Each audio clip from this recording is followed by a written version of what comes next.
लोकसभा की 160 सीटों पर भारतीय जनता पार्टी को चुनौती देने के लिए कांग्रेस बड़ी ज़बरदस्त तैयारी कर रही है।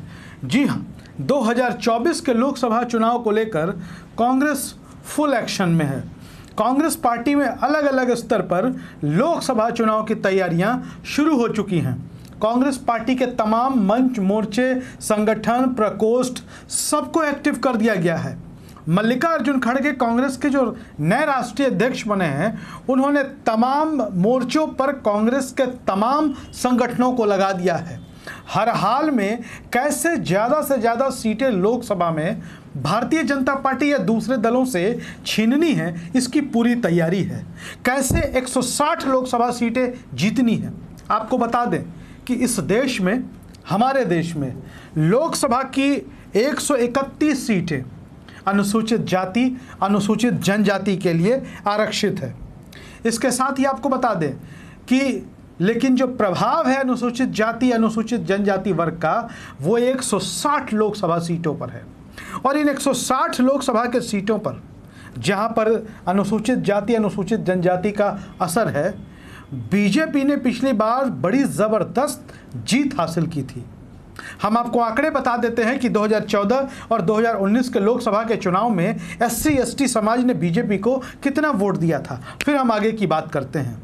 आंकड़ों के मुताबिक 2014 के लोकसभा चुनाव में देश के 17.7% दलितों ने बीजेपी का साथ दिया था, जबकि अनुसूचित जनजाति की बात कर लें तो लगभग 34% अनुसूचित जनजाति के लोगों ने बीजेपी को वोट किया था। 2019 के चुनाव में यह आंकड़ा बढ़ गया। बात कर ले अनुसूचित जाति के वोटों की, तो जो अनुसूचित जाति ने लगभग 17% वोट बीजेपी को 14 के लोकसभा चुनाव में दिया था, 19 में वो बढ़कर 38% से भी ज़्यादा हो गया। कांग्रेस ने इसे गंभीरता से लिया है। खास तौर पर आज की तारीख में कांग्रेस के राष्ट्रीय अध्यक्ष मल्लिकार्जुन खड़गे खुद दलित समाज से आते हैं। इसके अलावा उत्तर प्रदेश, जो देश का सबसे बड़ा राज्य है, वहाँ कांग्रेस के अध्यक्ष दलित समाज से आते हैं, बृजलाल खाबरी। हरियाणा की बात कर ले, हरियाणा के भी प्रदेश अध्यक्ष उदय भान, वो भी दलित समाज से आते हैं। हाल में ही रायपुर में महाधिवेशन हुआ था कांग्रेस का। वहाँ पे इस बात पर मुहर लगी कि 50% आरक्षण कांग्रेस के संगठनों में SC/ST OBC को दिया जाएगा। यानी कि दलित वोटरों को, जिनको बहुजन समाज का वोटर भी कहा जाता है, उनको साधने के लिए कांग्रेस पार्टी अलग तरीके से रणनीति बना रही है। मल्लिकार्जुन खड़गे के कांग्रेस के अध्यक्ष बनने के बाद दलितों का झुकाव कांग्रेस की ओर बढ़ा है। यही वजह रही कि कर्नाटक में दलितों ने कांग्रेस की झोली वोटों से भर दी। 14% ज़्यादा दलित वोट इस बार कांग्रेस को मिले और कांग्रेस की शानदार, जानदार, ज़बरदस्त और प्रचंड जीत हुई कर्नाटक में। कांग्रेस इससे उत्साहित है, मल्लिकार्जुन खड़गे भी इससे उत्साहित हैं। और लोकसभा स्तर पर हम कह सकते हैं कि सेक्टर के हिसाब से जो माइक्रो लेवल मैनेजमेंट होता है, कांग्रेस दलितों की वाली डोमिनेटेड सीटों पर करने जा रही है और बड़ी मजबूत तैयारी है और भारतीय जनता पार्टी के लिए चुनौती है। और हाल फिलहाल में कुछ जो घटनाएं हुई देश भर में, उससे दलितों का मोह भंग हुआ है बीजेपी से।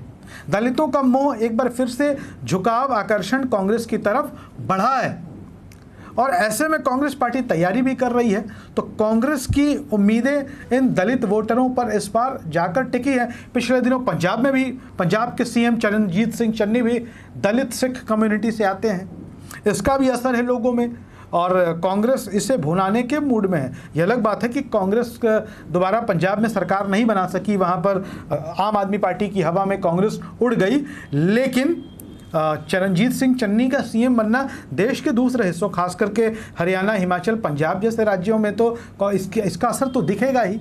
और इन 160 लोकसभा सीटों पर कांग्रेस की ज़बरदस्त तैयारी है और लोकसभा के चुनाव के दृष्टिकोण से कांग्रेस इन सीटों को अलग तरीके से, अलग रणनीति के साथ काम कर रही है। इन पर नतीजा क्या निकलेगा, ये तो चुनाव के जब नतीजे आएंगे, जब चुनाव के रिजल्ट आएगा, उनके साथ ही साफ होएगा।